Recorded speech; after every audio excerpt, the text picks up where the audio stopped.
Good morning, folks. Welcome to another episode of Firewood Doctor. Today, I'm going to be doing a little splitting before the next load of logs comes in. Yeah, I know I got that pile of cherry there to do and finish up this pile, but I got a bit of a problem. The area I wanted to couldn't get cleaned up yet. Over there, that's where I really would have wanted them, so I'm going to have some put here, and then the rest kind of like go around there in an L, see what he can do. So I couldn't get that out of the way, so he'll have to do some maneuvering.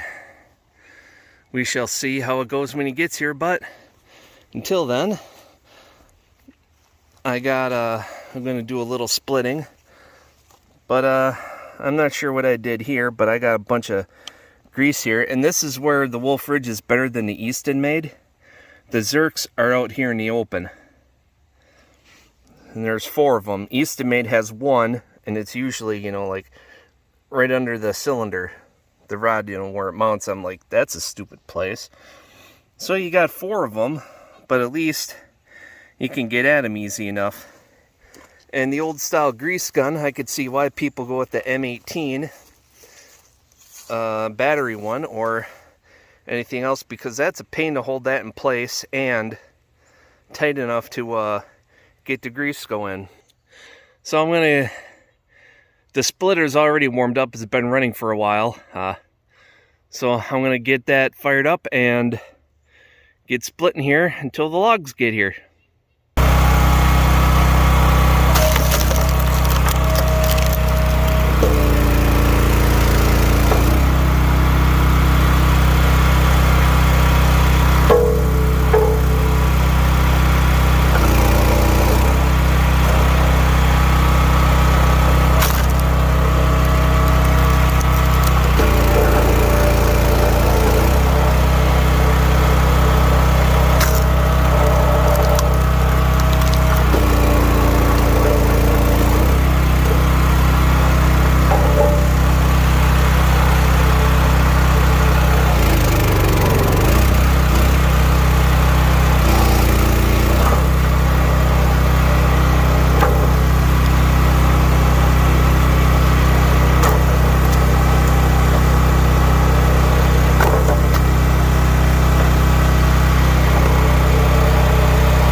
cooling fan is running, so gotta let it idle until the fan shuts off, otherwise the battery would die out. But let's show you what I did in an hour. This is the pile of splits after an hour with the Wolfe Ridge 28C. It's minimum 2 face cords. Minimum. It could be 2.5. It's a pretty good pile. Would have taken me, with this size wood, pushing 3 hours at least with the old splitter. This one, because of the log lift, staging it, easier to do. It could do 4-way splits, probably 3 times faster. Yeah, that's a good bit of production for an hour for me. I've never made wood that fast. Not splitting it like this. Some of the pieces, you know, I take a piece of furnace wood off the bottom, a couple of pieces, because they're so wide under the bottom of the 4-way wedge, so I just let them go. And then resplit the upper pieces. You know, some of the quarters were just fine for a furnace wood for a long burn, so I left that alone and quartered up the other one because it was way too big for most furnaces I know of. So what do you think, folks? An hour on the Wolfe Ridge 28C compact commercial splitter, 4-way wedge, auto cycle, and magnum package. Not too bad, since I've just learning how to maximize the splitter on my own. So I found it more comfortable to stage on the log lift, come back around, and then run it. Now if I had rounds on both sides, I'd want one with dual log lifts, but with all the rounds on one side, the way I was doing it so far feels great. So till next time, folks, take care, get out there, do something, have fun doing it.